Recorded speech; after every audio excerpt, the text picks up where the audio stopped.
Mengapa orang tidak ingin membicarakan hal-hal akhir? Baik akhir dari kehidupannya atau akhir dari dunia ini. Pertama-tama karena tidak siap.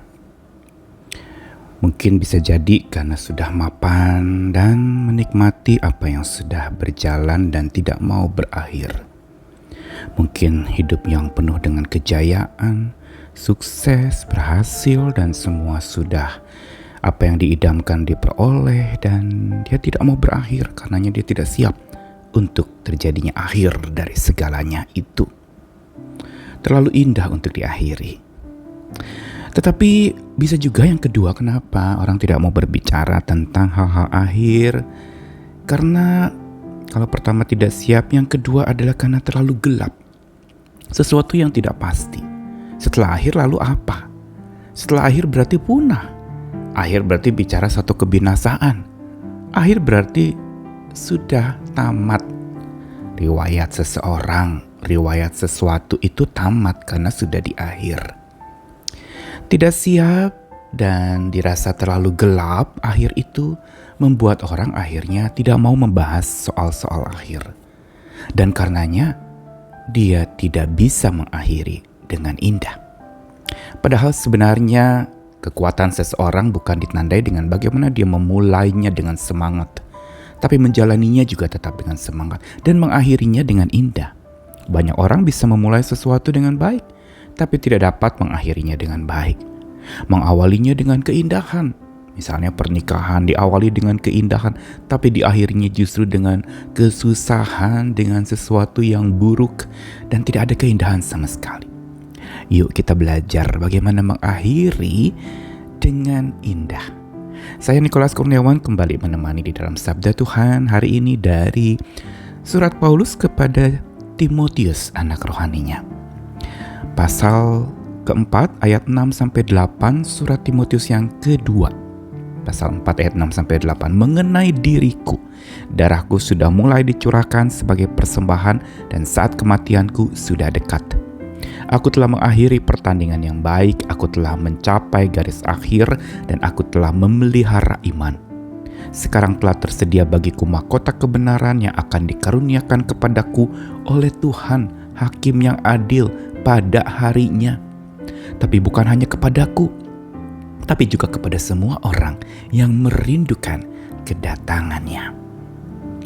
Bila ditanyakan kepada Rasul Paulus apakah dia siap menghadapi akhir dari kehidupannya, jelas siap. Dari statement dan pernyataannya tadi dikatakan bahwa akhir dari pertandinganku ini sudah tiba, kematianku sudah dekat, darahku sudah mulai dicurahkan, dan lalu kemudian aku telah mencapai garis akhir. Semua ini mengindikasikan bahwa dia siap untuk menghadapi akhir dari kehidupannya. Tetapi apakah kesiapan Rasul Paulus itu berdasarkan apa? Tentu saja berdasarkan sesuatu yang sama sekali tidak gelap, tapi sesuatu yang dia nantikan sesungguhnya. Bagi Paulus, kematian atau akhir dari kehidupannya adalah justru sesuatu yang menguntungkan, menyenangkan, menggembirakannya.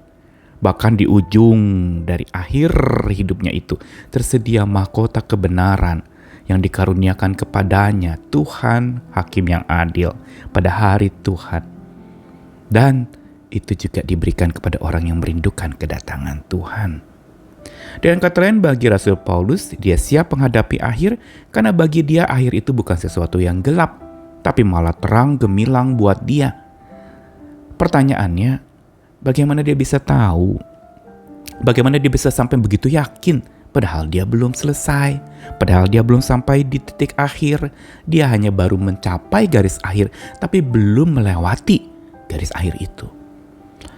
Keyakinan iman Rasul Paulus. Inilah yang menyebabkan dia siap dan tidak ada lagi kata gelap dari sebuah akhir.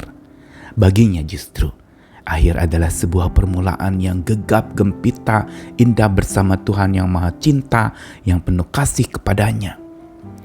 Dan bagaimana kehidupan Rasul Paulus? Apa rahasianya sampai dia bisa punya keyakinan mengakhiri dengan baik, mengakhiri pertandingan dengan baik, dan telah tersedia mahkota kemenangan buat dia? Apa yang menyebabkan dia bisa mengakhiri dengan indah? Rahasianya adalah dia selalu punya waktu mengindahkan Tuhan Sang Maha Indah. Punya waktu mengindahkan berarti dia selalu terus-menerus menjadikan Tuhan sebagai yang maha indah dalam hidupnya. Yang terindah dari segala keindahan di muka bumi ini. Yang termegah dari segala kemegahan yang ada di muka bumi ini. Yang bernilai paling tinggi di atas segala hal-hal materi yang dianggap oleh manusia. Yang jaya itu sebagai hal yang paling tinggi. Bagi Rasul Paulus, mengindahkan Tuhan Sang Maha Indah itulah yang menyebabkan dia bisa mengakhiri dengan indah. Dan bukan mengindahkan Tuhan saja, tapi juga senantiasa menghampiri Dia. Kita tahu betul bagaimana Rasul Paulus punya kedekatan yang dalam, karib dengan Allahnya, dengan Tuhannya. Dan dalam perjumpaannya dengan Tuhan yang membuat dia bertobat dan datang kepada Tuhan Yesus itu yang menyebabkan matanya terbuka, tercelikan. Membuat dia tidak lagi takut menghadapi akhir. Karena dia selalu hampiri Sang Maha Indah. Sehingga akhir itu akan menjadi indah buat dia. Dan bukan saja di ujung akhirnya itu ada keindahan yang sangat abadi tersedia buat dia. Tapi dia juga mampu mengakhiri segalanya dengan indah. Berarti dia berjuang mengakhiri segalanya dengan indah. Bukan berarti tidak ada kegundahan. Untuk mencapai keindahan itu seringkali memang kita bisa mengalami gundah gulana. Dan bukan juga berarti kalau akhiri segalanya dengan indah tidak ada yang namanya susah. Ada susah, kita tahu bagaimana. Rasul Paulus mengalami disesah, dia juga susah dalam hidupnya. Tapi itu tidak membuat dia berhenti untuk mengakhiri segala sesuatunya dengan indah. Karena dia tidak sendiri mengakhirinya, ini kekuatannya. Dia mengakhirinya bersama dengan Sang Maha Indah yang selalu dia indahkan, dia pedulikan. Dia jadikan sebagai soko guru yang utama dalam hidupnya, yang paling primer dalam hidupnya.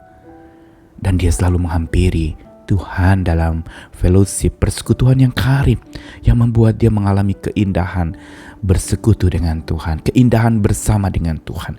Ini yang menyebabkan dia bisa mengakhiri dengan indah. Karena indah bersama Tuhan membuat dia bisa mengakhiri segala sesuatunya dengan indah. Dan jadi kesaksian buat yang ditinggalkannya. Mari kita mencapai ini dengan kekuatan iman yang dari Tuhan. Saat ini kalau kita takut menghadapi akhir, kalau kita takut menghadapi ujung perjalanan kita yang gak jelas seperti apa, mari belajar dari firman Tuhan hari ini. Dia mau kita, Tuhan mau kita mengindahkannya senantiasa, menghampirinya senantiasa, supaya kita mampu mengakhiri segalanya dengan keindahan yang dari Tuhan. Tidak ada yang namanya kegundahan lagi menjejal hidup kita. Dan kesusahan itu hanya sekilas sebentar saja, setelah itu keindahan abadi tersaji buat kita. Selamat berjuang. Mungkin hari ini belum sampai di garis akhir, tapi siapa yang tahu garis akhir hidup kita? Kapanpun Tuhan bisa panggil kita kan? Karena itu, ayo belajar mengakhiri dengan indah. Amin.